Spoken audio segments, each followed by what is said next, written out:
आनंदी राहण्याकरिता जगासोबत नाही तर स्वतःसोबत लढायला शिका. स्वतःसोबत लढून तुम्ही जेव्हा स्वतःला जिंकून घ्याल त्यावेळेसच तुम्ही संपूर्ण जगाला जिंकण्याची ताकद तुमच्यामध्ये असेल. रामकृष्ण हरी माऊली. मी ज्योतिषाचार्य वेदांत कुलकर्णी आपल्या युट्यूब चॅनल स्वामी ज्योतिष ऑफिशियल मध्ये सहर्ष स्वागत करत आहे. जसं की आपण सर्वजण जाणतातच, आपल्या या चॅनलवरती प्रत्येक महिन्याचं मासिक राशीफळ आपल्याला आपण देत असतो. तर आज या ठिकाणी मेष राशीचं मासिक राशीफळ आपण बघणार आहोत.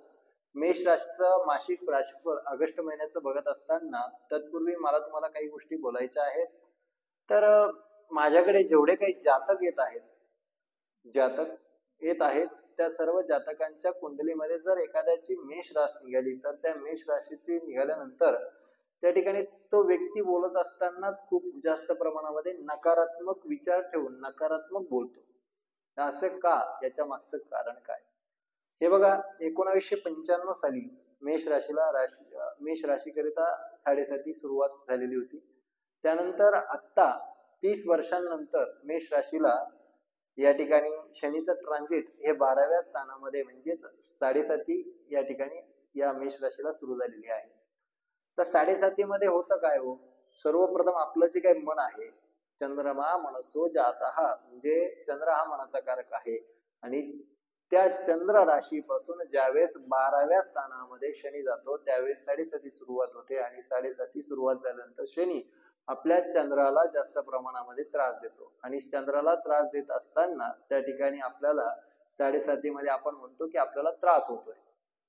तर मग हे त्रास होत असताना जास्त प्रमाणामध्ये नकारात्मकता आपण त्या ठिकाणी दूर केली पाहिजे. आपण ज्यावेळेस नकारात्मकता दूर करून सकारात्मक विचार करू त्यावेळेस त्या ठिकाणी आपल्याला जास्त प्रमाणामध्ये या 7.5चा फायदा होऊ शकेल. 7.5 असं नाही की वाईटच करते. 7.5चे 3 टप्पे असतात आणि त्या तिन्ही टप्प्यांमध्ये 3 प्रकारचे वेगवेगळे फळ आपल्याला भेटत असतात. असं कुठेही नाही की 7.5 वाईटच करते. आणि दुसरी गोष्ट, आता समोर तुम्हाला दिसते आहे ती आहे चलित कुंडली. काय चलित कुंडली आहे? आता या चलित कुंडलीमध्ये जे काही ग्रहांचं गोचर आपण दाखवलेलं आहे हे वेगळं आहे आणि ज्यावेळेस तुमचा जन्म झाला त्यावेळेच जे काही गोचर आहे हे गोचर जास्त प्रमाणामध्ये वेगळं असतं. प्रत्येक वेळेस ग्रहांचं गोचर हे सारखं असतं असं नाही. आता तुम्ही इथेच बघून घ्या. परिवर्तन हा शब्द आहे. परिवर्तनामध्ये दोन राशींमध्ये 2 ग्रहांचं परिवर्तन होणार आहे ह्या एका महिन्यामध्ये. आता तुमचा जन्म झाला त्या महिन्यामध्ये वेगळे ग्रहमान होते, आत्ताचे वेगळे ग्रहमान आहेत. आणि तसेच सांगायचं तात्पर्य माझं एक की तुमच्या जन्माच्या वेळेस जे काही तुमच्या जन्मकुंडलीमध्ये जे काही ग्रहमान होते त्या ग्रहमानांमध्ये शनीचं जे काही स्थान होतं, पंचम स्थान, सप्तम स्थान, अष्टम स्थान, नवम स्थान, या स्थानांमध्ये किंवा कोणत्याही या 12 स्थानांपैकी ज्या स्थानामध्ये शनीचं गोचर त्यावेळेस होतं त्यावेळेच्या गोचरनुसार त्या स्थितीनुसार त्या तुमच्या प्रारब्धानुसार तुम्हाला ते फळ आपल्याला या ठिकाणी चांगले वाईट फळ दिसून येणार आहे. त्यामुळे कोणत्याही प्रकारचा मनामध्ये नकारात्मक विचार नका करू. हा खूप पुढे चाललाय, मी खूप मागे, माझ्याबद्दलच असं का, हा विचार करू नका. सर्वप्रथम हा विचार तुम्ही काढून टाका. यालाच आपण निगेटिव्ह विचार आपण असं म्हणू शकतो. सकारात्मकपणे विचार करा. सकारात्मक विचार हा आपल्याला नक्कीच पुढे भविष्यामध्ये फायदेशीर ठरणार आहे. चला तर मग कोणताही वेळ न दवडता आपण या ठिकाणी मेष राशीचं ऑगस्ट 2025 हा महिना कसा जाणार आहे ते बघणार आहे. तत्पूर्वी मी तुम्हाला सांगू इच्छितो की आपला हा जो काही कार्यक्रम आहे हा जन्मराशी वरती आधारित आहे. जर आपल्याला जन्मरास म्हणजे चंद्ररास माहिती नसेल तर आपण हा जो काही कार्यक्रम आहे हा कार्यक्रम चालू नावाच्या राशीप्रमाणे देखील बघू शकतो. सर्वप्रथम आपण आरोग्यावरती चर्चा करूया. कारण आरोग्य ठीक असलं ते त्या ठिकाणी आपल्याकडे आरोग्यम धनसंपदा असं म्हटलं गेलेलं आहे. आरोग्य चांगलं असलं की आपल्याकडे सर्वच असतं. सर्वप्रथम आरोग्यावरती आपण चर्चा करूया. तत्पूर्वी आपला जो काही स्वामी आहे, आपल्या राशीचा स्वामी, तो आपला आरोग्य दर्शवतो. सेल्फ म्हणजे स्वतः कशी, इम्युनिटी पॉवर कशी आपली बघूया. आपला जो काही स्वामी आहे हा मेष राशीचा स्वामी मंगळ म्हटला गेलेला आहे. आता ह्या मेष राशीचा स्वामी मंगळ, हा मंगळ स्वामी आपल्या षष्टम स्थानामध्ये गोचर करत आहे. षष्टम स्थान जी काही बुधाची रास आहे, आपली ही 6वी रास जी काय आहे ती बुधाची रास आहे. या बुधाच्या राशीमध्ये मंगळ गोचर करीत आहे. मंगळ या राशीमध्ये गोचर करत असताना आता शास्त्रामध्ये, वैदिक ज्योतिष शास्त्रामध्ये सांगण्यात आलंय की आपल्या स्वराशीपासून जर आपल्या राशीचा स्वामी षष्टम, अष्टम आणि द्वादश या स्थानांमध्ये गेला असता तो जास्त प्रमाणात चांगले फळ आपल्याला काय करत नाही, देत नाही. थोड्या मोठ्या प्रमाणात वाईट फळ तो आपल्याला देत असतो.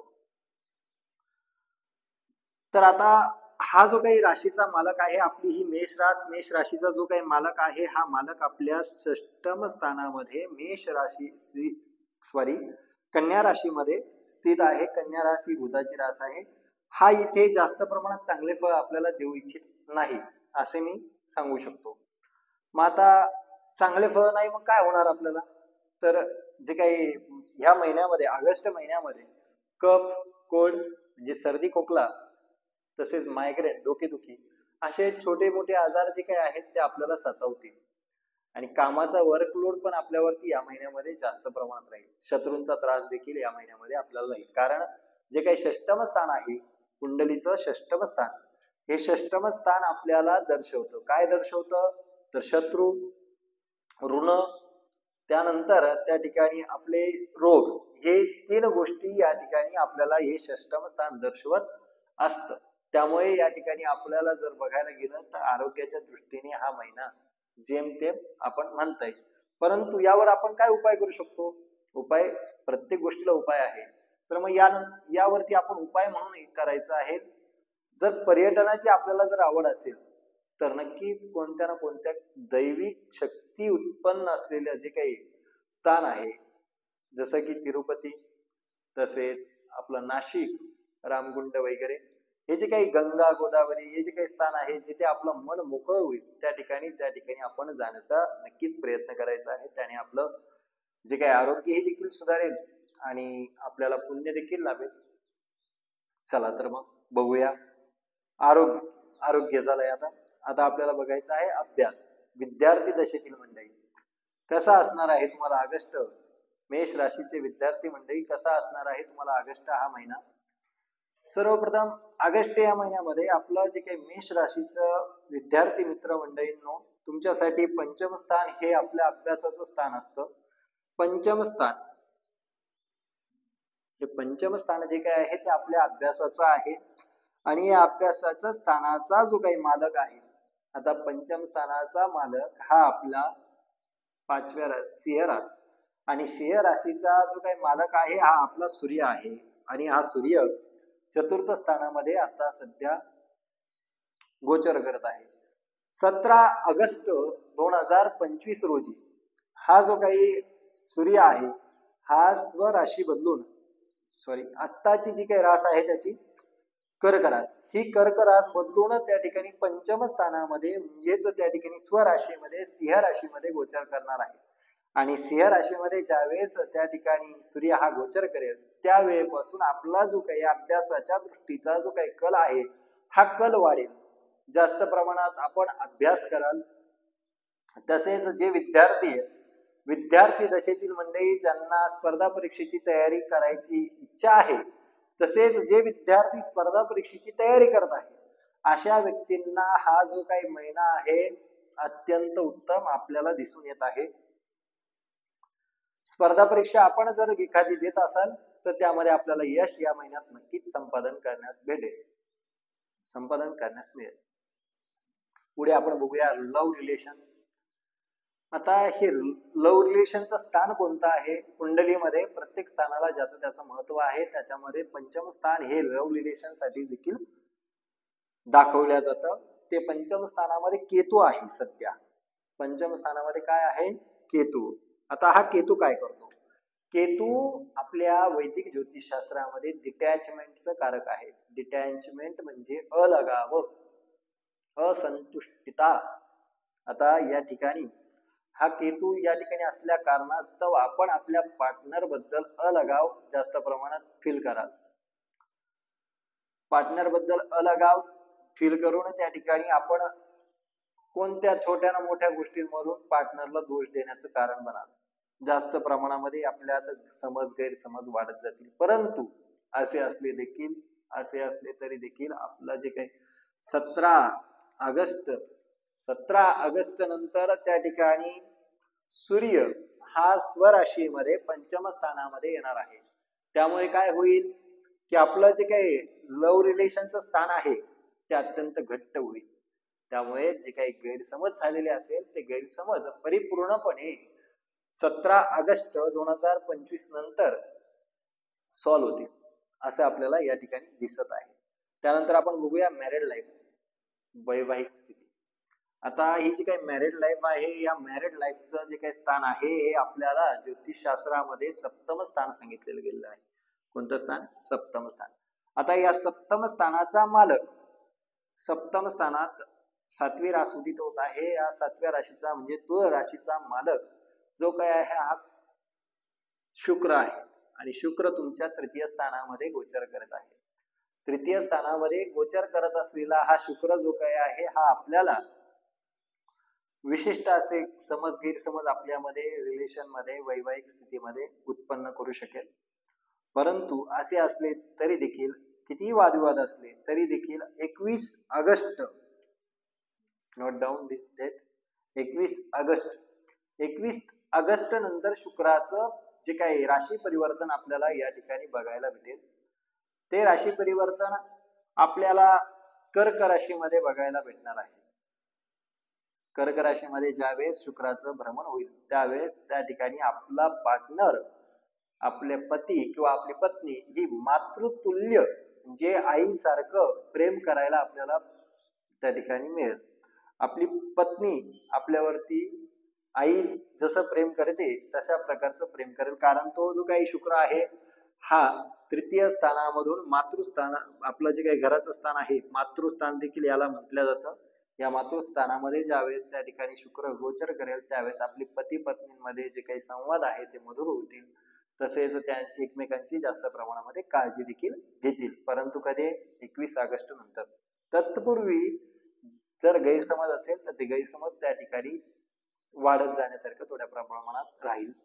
परंतु त्या ठिकाणी 21 ऑगस्ट नंतर अतिउत्तम प्रमाणामध्ये आपल्याला फलदायी या ठिकाणी हा महिना राहील. लक, भाग्य.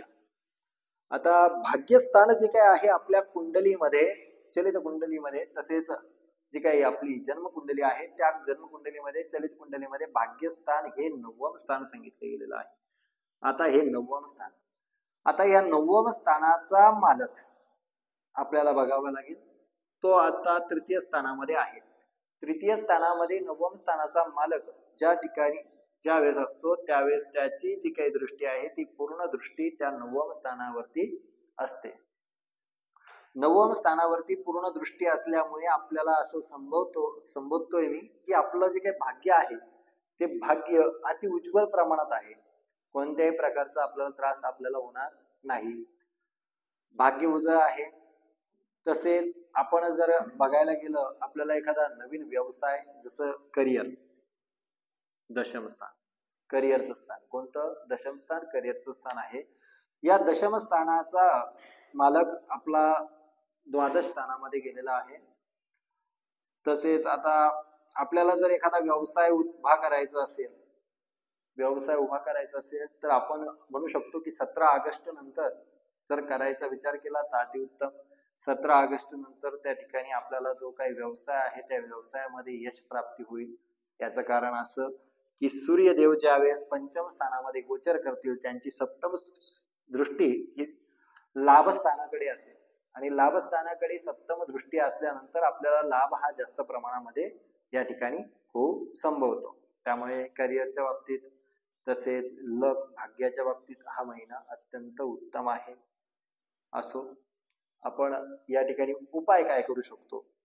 महिना उत्तम जाण्याकरिता किंवा त्या ठिकाणी आपल्याला भाग्याची साथ मिळण्याकरिता, आपल्या कौटुंबिक स्थिती उत्तम लाभण्याकरिता आपण काय करू शकतो जेणेकरून आपल्याला साडेसातीचा चालू तर राहील परंतु प्रभाव जास्त प्रमाणात कमी होईल?